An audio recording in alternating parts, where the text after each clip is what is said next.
افغان حکومت اور طالبان کے درمیان امن مذاکرات کا نیا دور قطر میں آج سے دوبارہ سے شروع ہو رہا ہے۔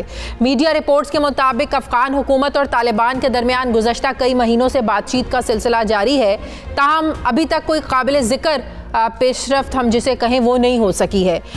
گزشتہ سال بڑی مشکلات کے بعد فریقین مذاکرات کو آگے بڑھانے کے لیے ایک ایجنڈے پر عزمند تو ہوئے تھے، اور آج شروع ہونے والی بات چیت میں افغان حکومت کے مذاکرات کار ملک میں مستقل جنگ بندی اور 2001 میں طالبان حکومت کی برطرفی کے بعد قائم موجودہ نظام جو حکومت ہے اس کو برقرار رکھنے پر زور دیں گے۔ افغان حکومت کے مذاکرات کار یہ سمجھتے ہیں کہ یہ جو مذاکرات ہیں انتہائی پیچیدہ اور صبر آزما ہو سکتے ہیں، تاہم وہ کہتے ہیں ہمیں امید ہے کہ ہم جلد از جلد کسی نتیجے پر پہنچیں گے۔ اب جبکہ زمینی حقائق کی بات کریں تو ہمیں یہ بتایا جاتا ہے کہ افغان پیس پروسیس کا دوبارہ آغاز ایک ایسے وقت میں ہو رہا ہے جب امریکی فوج کی جانب سے امن معاہدے کے بعد پہلی مرتبہ افغانستان میں سرکاری عہدیداروں، سول سوسائٹی کے رہنماؤں اور صحافیوں کے قتل کی جو ذمہ داری ہے یہ امریکہ کی طرف سے براہ راست طالبان پر وہ عائد کی جا رہی ہے۔ امریکی فوج کے ترجمان یہ سمجھتے ہیں کہ ان حملوں کا مقصد امن کے حصول کے لیے کامیابی کو روکنا ہے، لیکن طالبان کی جانب سے ان حملوں کی ذمہ داری قبول کرنے سے انکار کیا گیا ہے۔ گزشتہ روز امریکی نمائندہ خصوصی زلمے خلیل زاد نے راولپنڈی میں عسکری قیادت سے ملاقات بھی کی تھی، جس میں افغان پیس پروسیس میں ہونے والی جو پیش رفت ہے اس کا جائزہ لیا گیا تھا۔ امریکی نمائندہ خصوصی زلمے خلیل زاد سے یہ توقع کی جا رہی ہے کہ وہ تشدد میں نمایاں کمی اور جنگ بندی کے سیاسی روڈ میپ اور اقتدار میں شیئرنگ سے متعلق جو سمجھوتا ہے اس کو کریں گے۔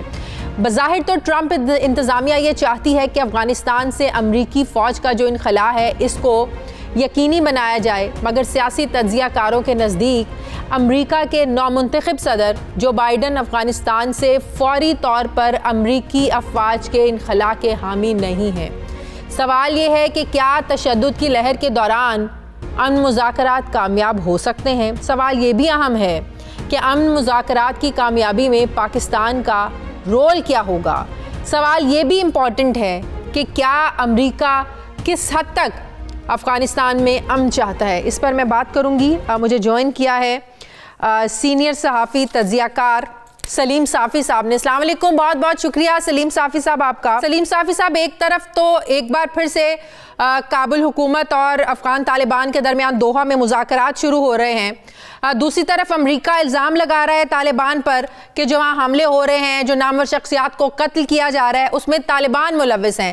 تو ایسی صورت میں، ایسے ماحول میں کیا مذاکرات کامیاب ہو سکتے ہیں؟ اس میں تو پھر امریکہ کی جو سنسیئرٹی کہہ لیں، سنجیدگی کہہ لیں کہ اس پر بھی سوالات اٹھتے ہیں کہ ایک طرف امریکہ امن چاہتا ہے، جن لوگوں کے ساتھ بات چیت کر رہا ہے ان لوگوں پر الزام تراشی کر رہا ہے۔ نہیں، یہ تو خیر یہ الزام لگ بھی رہا تھا اور طالبان امریکہ کے ساتھ بیٹھے بھی، اور امریکہ اور ان کا قضیہ تو بڑی حد تک طے ہوا ہے، لیکن اصل میں جو امریکہ اور طالبان کا جو ایگریمنٹ ہوا ہے اس میں کچھ بنیادی سقم ہے، اور یہ اس وقت جو کچھ ہو رہا ہے یہ ان سقمز کا نتیجہ ہے۔ مثلا اس میں طالبان نے جنگ بندی پہ آمادگی ظاہر نہیں کی ہے، اور نہ امریکہ نے کوشش تو کی لیکن نہ جنگ بندی کے بغیر ان کے ساتھ ایگریمنٹ کر لیا۔ اب اس میں جو ٹرم استعمال ہوا ہے یا جس پہ طالبان نے اتفاق کیا ہے وہ ہے ریڈکشن آف وائلنس۔ اب یہ ایک ایسی اصطلاح ہے کہ جس کا ہر کوئی اپنی اپنی انٹرپریٹیشن کر سکتا ہے۔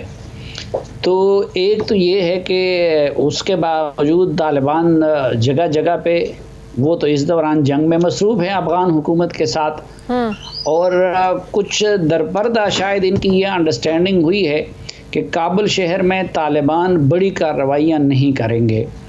تو ایک تو یہ ہے کہ جب جنگ جاری ہے اور جگہ جگہ پہ افغان فورسز اور طالبان کے اس دوران کئی شہروں میں جنگ کے بغیر کیا مذاکرات کامیاب ہو سکتے ہیں؟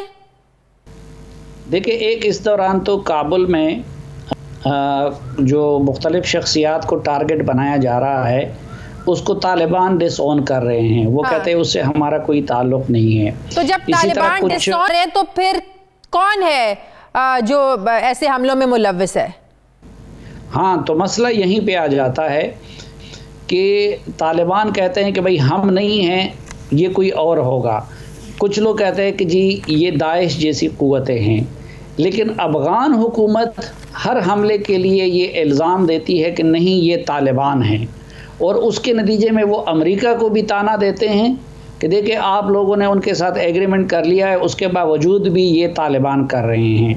اچھا، طالبان جب تک سیز فائر پہ آمادہ نہیں ہوتے تو تب تک ان پہ یہ شک کیا جائے گا، اور افغان حکومت کے پاس یہ موقع ہوگا کہ وہ اس طرح کے کارروائیوں کے لیے طالبان کو مورد الزام ٹھہرائے. اب یہ ایک حقیقت ہے اپنی جگہ پہ کہ افغانستان میں داعش بھی موجود ہے، اور بہت ساری کارروائیوں کی ذمہ داری داعش نے بھی منظور کر لی ہے.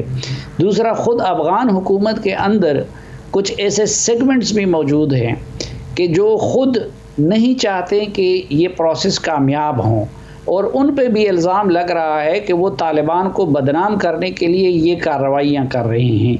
لیکن ظاہر ہے کہ جس طرح میں نے عرض کیا کہ جب تک طالبان سیز فائر نہیں کرتے، لیکن طالبان تو یہ بھی چاہتے ہیں نا کہ امریکیوں کا مکمل انخلا ہو. تو نئی امریکی انتظامیہ آنے کے بعد کیا مکمل فوجی انخلا ہوگا؟ کیا بائیڈن کی یہ پالیسی ہے؟ نہیں، میرے خیال میں ڈائریکشن تو یہی ہوگی. وہ ایسا نہیں ہوگا کہ جس طرح ماضی میں باراک اوباما نے یہاں پہ سرچ کیا تھا یا مزید ٹروپ بھیجے تھے، تو مزید ٹروپس تو بائیڈن بھی نہیں بھیجیں گے. اور وہ پہلے سے واضح بھی کر چکے ہیں، یا ان کی ٹیم کے لوگوں کی طرف سے بھی واضح ہو چکا ہے کہ ڈائریکشن یہی ہوگا کہ افغانستان کے اندر مصالحت ہو اور وہ اپنی افواج کو وہاں سے نکال دے. لیکن دو حوالوں سے فرق ہوگا، اور اس لیے طالبان ٹرمپ کے جانے پہ بہت زیادہ افسردہ تھے. ایک تو یہ کہ جس بلیٹنٹ طریقے سے ڈونلڈ ٹرمپ اور زلمے خلیلزاد طالبان کو رعایتیں دے رہے تھے یک طرفہ، تو جو بائیڈن اور ان کی ایڈمنسٹریشن وہ نہیں کرے گی. دوسرا، وہ پہلے سے واضح کر چکے ہیں کہ افغانستان کو مکمل حالات کے رحم و کرم پہ نہیں چھوڑیں گے، بلکہ الیکشن کیمپین میں انہوں نے یہ کہہ دیا ہے کہ ان کی خواہش ہوگی کہ 2 سے لے کے 3,000 تک ٹروپس کو وہ وہاں پہ رکھے تاکہ افغانستان دوبارہ ماضی کی طرف نہ جائیں. تو میرے خیال میں ڈائریکشن یہی ہوگی. لیکن ایک تو پہلا کام وہ یہ کریں گے، ویسے تو وہ اس وقت بھی ٹرمپ ایڈمنسٹریشن بھی یہ کر رہی ہے، اور جب بھی وہ طالبان سے ملتے ہیں زلمے خلیلزاد، یا کل بھی جب وہ پاکستان آئے تھے پاکستانی حکام سے ملتے ہیں، تو ان کا پہلا مطالبہ یہی ہوتا ہے کہ طالبان مکمل سیز فائر کرے.